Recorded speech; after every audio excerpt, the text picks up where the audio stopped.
ഈ വർഷത്തെ NEET UG പരീക്ഷയിൽ വീണ്ടും ഉജ്ജ്വല വിജയം നേടി ബ്രില്യൻറ്റ് സ്റ്റഡി സെന്റർ. പരീക്ഷാഫലം പ്രസിദ്ധീകരിച്ചപ്പോൾ കേരളത്തിലെ ആദ്യ 5-ൽ 5ഉം ആദ്യ 10-ൽ 8 റാങ്കുകളുമാണ് ബ്രില്യൻറ്റ് സ്റ്റഡി സെന്റർ കരസ്ഥമാക്കിയത്. ദേശീയതലത്തിൽ മെഡിക്കൽ പ്രവേശനത്തിനായി നടത്തിയ നീറ്റ് യുജി പരീക്ഷയിൽ ഇത്തവണയും മികച്ച വിജയമാണ് ബ്രില്യൻറ്റ് സ്റ്റഡി സെന്റർ നേടിയത്. കേരളത്തിലെ ആദ്യ 5-ൽ 5ഉം ആദ്യ 10-ൽ 8 റാങ്കുകളും ബ്രില്യൻറ്റ് സ്റ്റഡി സെന്റർ കരസ്ഥമാക്കി. കോഴിക്കോട് സ്വദേശിനി ദീപ്നിയ DBയാണ് കേരളത്തിൽ 1-ാം റാങ്ക് കരസ്ഥമാക്കിയത്. അഖിലേന്ത്യാ തലത്തിൽ 109-ാം റാങ്കും ഓൾ ഇന്ത്യ റാങ്ക് പെൺകുട്ടികളുടെ വിഭാഗത്തിൽ 18-ാം റാങ്കും നേടിയാണ് ദീപ്നിയ ഈ സുവർണ നേട്ടം സ്വന്തമാക്കിയത്.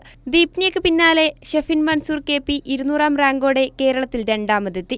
213-ാം റാങ്കുമായി സബീഹ ബായി 3-ാം സ്ഥാനവും കരസ്ഥമാക്കി. എനിക്കങ്ങനെ പ്രത്യേകിച്ച് സ്ട്രാറ്റജി ഒന്നും ഇല്ലായിരുന്നു. ഞാൻ ഫ്രീ ആയിരിക്കുമ്പോഴെല്ലാം പഠിക്കും, പിന്നെ ക്ലാസ് ഒന്നും ശ്രദ്ധിക്കും. അതൊക്കെ തന്നെയായിരുന്നു മെയിനായിട്ട്.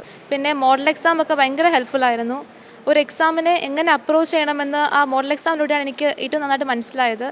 അപ്പോൾ എല്ലാം നല്ലൊരു രീതിയിൽ നല്ല ഫെസിലിറ്റീസ് എല്ലാം ഉണ്ടായിരുന്നു. 82% വിജയമാണ് ഇത്തവണ ബ്രില്യൻറ്റ് സ്റ്റഡി സെന്റർ നേടിയത്. കേരളത്തിൽ തന്നെ 3-ാം റാങ്ക് നമ്മുടെ ബ്രില്യൻറ്റിൻ്റെ ട്രിവാൻഡ്രം സെന്ററിന് നേടിത്തന്ന വിദ്യാർത്ഥിയാണ് സബീഹ ബായി. ഞങ്ങൾക്ക് എല്ലാവർക്കും വളരെയധികം അഭിമാനമുണ്ട്.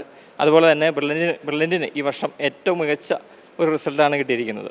ഈ വർഷം ഞങ്ങൾക്ക് ട്രിവാൻഡ്രം സെൻറ്ററിലെ ബ്രില്യൻറ്റ് സ്റ്റഡി സെൻ്ററിൻ്റെ ട്രിവാൻഡ്രം സെൻറ്ററിൽ JEE അഡ്വാൻസ് എക്സാമിനേഷന് ഓൾ ഇന്ത്യ റാങ്ക് 258-ഉം കേരള റാങ്ക് 2ുമായ മഹാദേവൻ സഞ്ജു എന്നൊരു കുട്ടിയും ഞങ്ങൾക്കുണ്ട്. ഞങ്ങൾക്ക് സന്തോഷം ഇരട്ടിയാവുന്നു. അതാണ് ഞങ്ങളുടെ ഏറ്റവും വലിയ സന്തോഷം. ആദ്യ റാങ്കുകാർക്ക് പുറമെ ബ്രില്യൻറ്റിൽ പരിശീലനം നേടിയ മറ്റ് നിരവധി വിദ്യാർത്ഥികളും ദേശീയ തലത്തിൽ ഉന്നത റാങ്കുകൾ കരസ്ഥമാക്കിയിട്ടുണ്ട്.